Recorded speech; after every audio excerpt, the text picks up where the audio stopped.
اپنے چینل میں آپ لوگوں کو خوش آمدید کہتا ہوں۔ بھائی روزانہ چھوٹی چاچی کے گھر جاتا اور جب گھر آتا تو وہ آتے ہی نہانے کے لیے غسل خانے میں چلا جاتا اور جا کر کتنی دیر بعد باہر آیا کرتا تھا اور اس کے گردن میں کچھ نشان بھی بنے ہوتے۔ میں نے کافی دن یہ نوٹ کیا۔ ایک روز بھائی جب غسل خانے میں کپڑے تار کر آئے تو میں کپڑے دیکھنے کے لیے ان کے پیچھے گئی تو ان کے کپڑوں پر عجیب طرح کے داغ لگے ہوئے تھے۔ ایک روز میں پیچھا کرتے ہوئے اپنے بھائی کے پیچھے آخر چاچی کے گھر چلی گئی۔ دیکھا تو بھائی نے چاچی کو اپنے نیچے لٹا رکھا تھا اور اب اپنے ڈنڈے پر لوشن لگا رہے تھے اور چاچی کی مٹکی جو پوری طرح گیلی ہو چکی تھی۔ ڈنڈے کو دیکھ کر بھائی نے جب جھٹکا لگایا تو چاچی دوستو اس کہانی کا فل مزہ لینے کے لیے اسے آخر تک ضرور دیکھیے گا۔ اگر تو آپ لوگوں نے ابھی تک میرے اس چینل کو سبسکرائب نہیں کیا تو جلدی سے میرے اس چینل کو سبسکرائب کر لیں تاکہ میری آنے والی ہر ایک نئی ویڈیو آپ لوگوں کے پاس وقت پر اور پھر سب سے پہلے پہنچ سکے۔ تو چلیے وقت ضائع کیے بغیر ویڈیو کا آغاز کر لیتے ہیں۔ اس سے پہلے بس چھوٹی سی ریکویسٹ میری ایکسیپٹ کریں، میرے چینل کو سبسکرائب ضرور کر دیں۔ تو چلیے وقت ضائع کیے بغیر ویڈیو کا آغاز کر لیتے ہیں۔ میرا نام سویرا ہے۔ میری عمر اس وقت تقریباً 17 سال کے لگ بھگ ہے، جبکہ میرے بھائی کی عمر 18 سال ہے۔ میرا بھائی مجھ سے صرف ایک ہی سال بڑا ہے۔ ابا جان تو بیرون ملک ہوتے ہیں۔ ہم 3 بہن بھائی ہیں۔ میں اکیلی بہن ہوں۔ 2 میرے میرے بھائی ہیں۔ ایک مجھ سے چھوٹا ہے جس کی عمر ابھی 13 سال ہے۔ وہ بہت خوبصورت اور معصوم ہے، جبکہ جو سب سے بڑا بھائی ہے وہ صرف اور صرف اپنی زندگی پر توجہ دیتا ہے۔ ابھی اس کی عمر کافی زیادہ ہو چکی ہے اور وہ صحت مند اور تر و تازہ اور توانا ہے۔ اس نے کبھی بھی یہ نہیں سوچا کہ وہ گھر والوں کا فکر کرے، اماں کی فکر کرے، ابا کی فکر کرے۔ ابا کو دوسرے ملک گئے ہوئے بیرون ملک گئے ہوئے تقریباً 8 سے 10 سال ہونے کو تھے۔ انہوں نے اپنی ساری کی ساری زندگی تقریباً کام کرتے ہوئے گزار دی۔ ہماری ہر خواہش پوری کی، ہماری ہر ضروریات پوری کی۔ کوئی چیز بھی ایسی نہیں جس چیز سے ہمیں آخر محروم رکھا گیا ہو، انجان رکھا گیا ہو۔ ہر چیز ہمیں وقت پر دی گئی تاکہ ہم اپنے گھر والوں کا پورا خیال رکھیں، اپنی ماں کا خیال رکھیں۔ لیکن بھائی کو تو کسی چیز کی بھی کوئی پرواہ نہیں تھی۔ ابا نے اپنی تنخواہ میں سے 25 سے 30 ہزار روپے خرچہ ایک مہینے کا میرے بھائی کا لگا رکھا تھا۔ بھائی 25 ہزار روپیہ لیتا اور اس میں سے چچی جان کو کافی زیادہ پیسے خلا دیا کرتا تھا۔ چچی کو بھی اب ان کی عادت سی ہو گئی تھی۔ وہ بھی اب پیسے کھانے کی عادی ہو چکی تھی اور بھائی چچی کے ساتھ ایسے رہتا تھا جیسے وہ ان کی بیوی ہو۔ اپنی ہر بات چچی کے ساتھ شیئر کرتا اور چچی باتوں میں بھائی سے پیسے لیا کرتی تھی۔ یہ ماجرا پھر چلتا جا رہا تھا۔ ایسے ہی یہ کام اب مزید آگے بڑھ چکا تھا۔ مجھے تو ان چیزوں کا اب پتہ ہو چکا تھا، اس بات کا علم مجھے ہو چکا تھا۔ بھائی کے تعلقات اب چھوٹی چچی کے ساتھ مزید آگے بڑھ چکے ہیں، مضبوط ہو چکے ہیں، پکے ہو چکے ہیں۔ لیکن اس کا کوئی بھی ٹھوس ثبوت میرے پاس نہیں تھا تاکہ میں ماں لوگوں کو یہ بتا سکتی کہ آخر یہ ماجرا ہوا گیا ہے اور بھائی کی اصلیت سب کے آگے رکھ دیتی۔ خیر، ثبوت نہ ہونے کی وجہ سے میں ہمیشہ خاموش رہا کرتی تھی۔ بھائی ابھی کالج میں پڑھائی کے لیے جایا کرتے تھے۔ بھائی نے بڑی ہی شاہی زندگی اور آرام و سکون، پیار محبت والی زندگی گزاری تھی۔ کسی سے بھی کوئی ایسا تعلقات بھائی کا نہیں تھا کہ جس کی وجہ سے ہمیں شرمندگی محسوس ہونے لگے۔ سب سے بڑی بات جو میرے لیے فخر بھی تھی وہ یہ تھی کہ بھائی کے کسی لڑکی کے ساتھ بھی کوئی عجیب طرح کا تعلقات نہیں تھا، نہ ہی وہ کسی لڑکی کی طرف زیادہ توجہ کیا کرتے تھے، جس کی وجہ سے لوگ مجھے باتیں کرتے۔ میری ایک سہیلی ہے جس کا نام بسما تھا، وہ مجھے اکثر یہ کہتی کہ اپنے بھائی کے ساتھ میری دوستی لگوا دو، اگر تو تم اپنے بھائی کے ساتھ میری دوستی لگوا دو گی تو یقیناً اس میں تمہارا فائدہ ہے۔ میں ہمیشہ اور ہمیشہ کی طرح اسے ٹال مٹول کرتی رہی۔ میں اس کی باتوں میں آنے والی ہرگز نہیں تھی، لیکن وہ میری منتیں کرتی کہ تم میری یہ ریکویسٹ ایکسیپٹ کر لو، اگر تو تم میری یہ ریکویسٹ ایکسیپٹ کر لو تو یقیناً اس میں تمہارا فائدہ ہے۔ لیکن میں اس کی یہ بات، اس کی یہ ریکویسٹ ہرگز قبول کرنے والی نہیں تھی، کیونکہ میں یہ اچھی طرح جان چکی تھی کہ وہ کیسی لڑکی ہے۔ وہ میرے بھائی کا جو تعلقات تھے وہ چچی کے ساتھ زیادہ تھے۔ بھائی جب بھی کالج سے پڑھائی کر کے آتا تو وہ سیدھا سیدھا ہمارے گھر آنے کے بجائے چچی کے گھر چلا جاتا، اور چاچی جو بھی کھانے پینے کے لیے چیزیں منگواتی تو بھائی فوراً ان کے لیے وہ چیزیں لے کر آتا تھا۔ میرا تو اس قدر بڑھ چکا تھا کہ وہ کالج سے سیدھا چچی کے لیے مہنگی مہنگی چیزیں بھی لے کر آتا، کیونکہ میرے جو چچا تھے وہ سب سے چھوٹے تھے۔ وہ ایک سرکاری ملازمت کیا کرتے تھے، اور وہ اپنا بہت سارا وقت، اپنی نوکری کا بہت سارا وقت باہر دوسرے ملکوں میں اور دوسرے شہروں میں گزار دیا کرتے تھے، اور بعض دفعہ تو اسے کام کے لحاظ سے دوسرے شہروں میں بھی جانا پڑتا اور وہ وہیں پر چلا جاتا۔ اب کافی دن سے میں یہ چیزیں نوٹ کر رہی تھی کہ میرے بھائی اب رات کو بھی لیٹ آنے لگے تھے۔ رات کے کافی لیٹ وہ گھر آیا کرتے تھے۔ اس کی وجہ یہی تھی کہ اس کے نہ تو کسی زیادہ دوست تھے، نہ وہ دوستوں میں بیٹھتا تھا، اور نہ ہی اس کے کسی ایسے لڑکے کے ساتھ گہرے تعلقات تھے کہ جس کی وجہ سے وہ اس کے پاس رہا کرے، اور نہ کسی کے ساتھ اس کے گہرے تعلقات تھے۔ چچی تھی، جی ہاں، وجہ صرف اور صرف میری چچی جان تھی، جس کی وجہ سے بھائی گھر لیٹ آتے۔ بھائی جب بھی گھر آتے تھے تو نہانے کے لیے چلے جاتے۔ میں یہ نوٹ کرتی رہی، لیکن ایک روز آخر حد ہو گئی۔ بھائی جب دروازے پر دستک دے رہے تھے تو میں دروازہ کھولنے کے لیے چلی گئی، کیونکہ پہلے تو میری ماں دروازہ کھولنے کے لیے جاتی تھی، لیکن آج دروازہ کھولنے کے لیے میں چلی گئی۔ میں نے دروازہ کھولا تو بھائی اندر آ گئے، اور بھائی کی آنکھیں بھی ابھی بند ہو رہی تھی۔ اس سے صاف پتہ چلتا تھا کہ وہ آج پھر سے چچی کے ساتھ کم کر کے آئے ہیں۔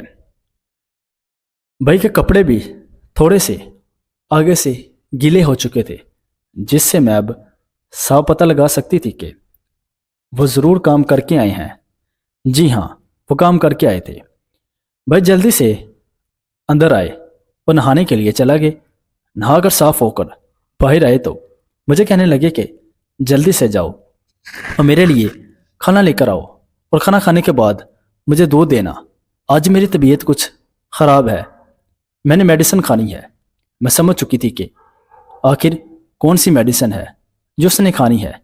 ایسے تو کسی کی اتنی جلدی طبیعت خراب نہیں ہوتی۔ ابھی تھوڑی دیر پہلے ہی جب بھائی کالج سے گھر واپس آئے تھے تو اس کے فوراً بعد کھانا کھا کر نہا کر باہر چلے گئے تھے، لیکن اب اچانک کیا ہو چکا ہے کہ ان کو باہر جانا پڑ گیا۔ وجہ صرف اور صرف میری چاچی جانتی ہو۔ خیر، اب جب وہ گھر آئے تو کھانا وغیرہ کھایا، میڈیسن کھا کر سو گئے۔ میں نے بھائی کے کپڑے دیکھے تو بھائی کے کپڑے بری طرح عجیب طرح کے ان کے اوپر نشانات لگے ہوئے تھے۔ میں نے آخر یہ بات اب کب تک اپنے ذہن میں رکھ دی؟ میں نے جا کر اس بات کا تذکرہ اپنی ماں کے ساتھ کر دیا، لیکن میری ماں مجھے کہنے لگی کہ سویرا بیٹا، ایسے ہی اپنے بھائی پر کوئی عجیب طرح کا الزام نہ لگاؤ، اس پر فضول میں شک نہ کیا کرو، آخر وہ تمہارا بھائی ہے، بڑا بھائی ہے، اس کی عزت کیا کرو، اس کے بارے میں تمہیں ایسا نہیں سوچنا چاہیے۔ میں خاموش رہی۔ تبھی میری ماں مجھے کہنے لگی کہ سنو بیٹا، میری بات سنو، تمہارے پاس اس بات کا کوئی ثبوت ہے کہ وہ ان چیزوں میں پڑ چکا ہے اور وہ ایسے کام کرتا ہے کہ جس کی وجہ سے تمہیں کوئی خوف و خطرہ ہو؟ اور پریشانی لاحق ہو۔ میں تبھی اپنی اماں کو کہنے لگی کہ مجھے اس بات کا کوئی شک تو نہیں، نہ ہی میرے پاس کوئی اس کا ثبوت ہے، لیکن جب بھی میرے پاس اس کا کچھ ثبوت ہوگا تو میں آپ لوگوں کو ضرور بتا دوں گی۔ ماں کہنے لگی کہ چلے ٹھیک ہے، دیکھتے ہیں۔ اگلے روز بھائی صبح صبح ناشتہ کر کے جلدی سے تیار ہو کر کالج کے لیے روانہ ہو گئے۔ ابھی تک بہت سارا وقت ہو چکا تھا، بھائی ابھی تک گھر واپس نہیں آئے تھے۔ ماں کہنے لگی کہ میں بازار میں کچھ ضروری سامان وغیرہ خریدنے کے لیے جا رہی ہوں، سویرا بیٹا مجھے کچھ بتا دو اگر تمہیں کچھ چاہیے تو۔ تبھی میں اپنی ماں کو کہنے لگی کہ سردیاں آ رہی ہیں، میرے لیے کچھ ایسے کپڑے ضرور لے کر آنا کہ جس کی وجہ سے میں سردی سے بچ سکوں۔ موسم کچھ ایسا ہے کہ طبیعت اچانک جلدی ہی خراب ہو جاتی ہے۔ ماں کہنے لگی کہ تم بیٹا ایسا کرو، میرے ساتھ چلی جاؤ۔ میں کہنے لگی کہ نہیں نہیں، میں چاچی کے گھر جانے والی ہوں۔ ماں کہنے لگی کہ چلے ٹھیک ہے، میں جاتے ہوئے تمہیں وہیں پر چھوڑ دیتی ہوں۔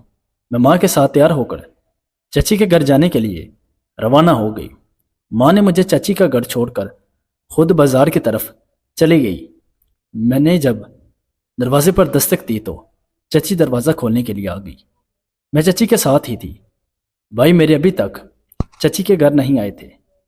میں بار بار چچی کے گھر کو ایسے دیکھتی جیسے میں کسی کمپنی کی کوئی خصوصی عورت ہوں، جیسے میں یہاں پر چچی سے ملنے نہیں بلکہ کسی چیز کا کوئی جائزہ لینے کے لیے آئی ہوں۔ خیر میں تب ہی دیکھنا چاہتی تھی بھائی روزانہ چاچی کے گھر کیوں آتے ہیں، آخر کوئی نہ کوئی اس کی وجہ تو ضرور ہوگی۔ اور جب بھی وہ اپنے گھر کے لیے جاتے ہیں، یعنی اپنے گھر جاتے ہیں تو نہانے کے لیے چلے جاتے ہیں، اور تو اور ان کے کپڑوں پر عجیب طرح کے داغ بھی لگے ہوتے ہیں۔ خیر میں چاچی کے گھر کو دیکھنے لگی، لیکن بھائی ابھی تک چچی کے گھر نہیں آئے تھے۔ خیر مجھے چچی کہنے لگی کہ کھانا بنا دو۔ میں کھانا وغیرہ بنانے لگی۔ کھانا بناتے ہوئے میں کچن میں تھی، بھائی آئے اور چچی کے لیے باہر سے کچھ چیزیں وغیرہ لے کر آئے تھے کھانے کے لیے۔ ایک خوبصورت سا لفافہ تھا جس کے اندر کچھ بیکری کی قیمتی چیزیں تھیں۔ بھائی نے وہ چچی کو دی تو چچی کو گلے سے لگا لیا۔ میں کچن میں تھی، چچی کو یہ تھا کہ یہ کام میں مصروف ہے، اسے کیا پتہ چلے گا کہ وہ دونوں کام میں مصروف ہیں۔ جب میں نے دیکھا تو بھائی چچی کے ساتھ کام کر رہے تھے۔ میری نظر اچھی طرح تھی ان پر پڑ چکی تھی، بھائی پر پڑی تھی۔ بھائی کی نظر جب مجھ پر پڑی تو اس کے ہوش فنا ہو گئے۔ وہ مجھے کہنے لگا کہ سویرا تم یہاں کیسی آئی ہو؟ میں ان کو کہنے لگی کہ میں کب سے یہ تلاش کرنا چاہتی تھی کہ آخر میرے بھائی، میرے پیارے بھائی، آپ جاتے کہاں ہیں، کیا کرتے ہیں؟ پھر وہ روزانہ گھر لیٹ آتے ہیں، اور تو اور آتے ہی نہانے کے لیے غسل خانے میں چلے جاتے ہیں۔ میں نے آپ کے جسم میں کچھ اس طرح کے داغ بھی دیکھے تھے آپ کے کپڑوں میں، لیکن میرے پاس تو کوئی ثبوت نہیں تھا کہ جس کی وجہ سے میں یہ معلوم کر سکتی کہ آپ غلط راستے پر چل پڑے ہیں۔ اور چاچی کو بھی ذرا خیال نہ آیا کہ یہ اس کا بھتیجا ہے، بیٹے جیسا ہے، وہ چچے کے ساتھ غداری کر رہی ہے۔ لیکن چچی کو ذرا سی بھی فکر نہیں تھی کہ وہ غلط کام کر رہی ہے یا نہیں۔ بھائی شرمندہ تھا، وہ اٹھ کر گھر جانے لگا، وہ مجھے ساتھ لے کر گھر چلا گیا۔ اب ہم دونوں بہن بھائی گھر آ چکے تھے اور وہ میرے سامنے بیٹھا تھا، لیکن میں بھی اپنے بھائی کے سامنے تھی۔ بھائی کی نظریں شرمندگی سے نیچے تھی۔ بھائی اپنی نظروں کو اوپر نہیں اٹھا سکتا تھا، کیونکہ جو حرکت اس نے کر دی تھی اس کی وجہ سے اسے اب ڈر سا ہو چکا تھا۔ اس کی چہرے کی جو رنگت تھی وہ بدل رہی تھی۔ میں یہ اندازہ لگا سکتی تھی کہ وہ مکمل طرح سے ڈر چکا ہے۔ آخر وہ اب اپنی نظریں کیسے اوپر اٹھاتا، پریشان تھا۔ پھر جب اس نے پریشانی کی میں نے اس سے وجہ پوچھی تو وہ پریشان تھا۔ بھائی کو کہنے لگی کہ آپ نے جو کچھ بھی کیا ہے وہ بہت غلط کیا ہے، لہٰذا آج ماں آتی ہے تو میں اس کے ساتھ آپ کی شادی کی بات کرتی ہوں۔ بھائی مجھے کہنے لگے کہ ایسا نہ کریں، میں اب کبھی بھی چچی کے گھر نہیں جاؤں گا۔ خیر، میں جب گھر واپس آئی تو میں نے ماں کو ساری باتیں بتا دی۔ بھائی میرے رونے لگے اور ماں سے معافی مانگنے لگا کہ وہ آج کے بعد ایسا کام نہیں کرے گا کہ جس کی وجہ سے ہمیں پریشانی اور تکلیف اٹھانا پڑے۔ خیر، ماں نے خالہ کے بیٹی کے ساتھ بھائی کی 1 مہینے کے اندر اندر شادی کر دی۔ بھائی کی شادی بھی اب ہو چکی تھی، لیکن چاچی کو اب میرے ہی بھائی کی عادت سی ہو گئی تھی۔ وہ اپنے آپ کو قابو میں رکھ سکی اور بھائی سے ملنے کے لیے گھر آ جایا کرتی تھی۔ میں نے بھی اپنی بھابھی کو بول دیا ہوا تھا کہ بھائی پر اور میرے چچی جان پر، جو سب سے چھوٹی چاچی ہیں، ان پر اپنی گہری نظر رکھا کریں۔ لیکن بھابھی میری یہ پوچھتی کہ اور پھر ایسا کیوں؟ اس کو میں کہہ دیتی کہ مسئلہ کوئی بھی نہیں، بس آپ ان پر نظر رکھا کریں، اور کہنے لگی کہ چلے ٹھیک ہے۔ اور بھائی اب یقیناً سدھر چکا تھا۔ وہ کسی قیمت پر بھی اب چچی کی طرف نہیں جانا چاہتا تھا، اور اس کا رجحان اب اپنی بیوی کی طرف ہو چکا تھا۔ اور بھائی کی ایک بیٹی تھی۔ بھائی اب اپنے گھر میں رہا کرتے اور پھر اپنی زندگی کو بڑے پیار، محبت، شفقت سے گزار رہے تھے، اور وہ اپنی زندگی میں مزید آگے بڑھ چکے تھے، چچی کو بھول چکے تھے، اپنی بیوی پر اور بچوں پر دھیان دیا کرتے تھے۔ دوستو، یہ تھی میری آج کی کہانی۔ امید کرتا ہوں کہ آپ لوگوں کو یہ کہانی اچھی لگی ہوگی۔ اگر تو آپ لوگوں کو یہ کہانی اچھی لگی ہیں تو میرے چینل کو لائک کر دیں، سبسکرائب کر دیں، اپنے نظریے کے مطابق ایک چھوٹا سا پیارا سا کمنٹ میرے کمنٹ باکس میں ضرور کر دیں۔ دوستو، ملتے ہیں دوسری ویڈیو میں، تب تک کے لیے اپنا بہت سارا خیال رکھیے گا، اور پھر ہمیں دعاؤں میں ضرور یاد رکھیے گا۔ آپ کی محبتوں کا بہت شکریہ۔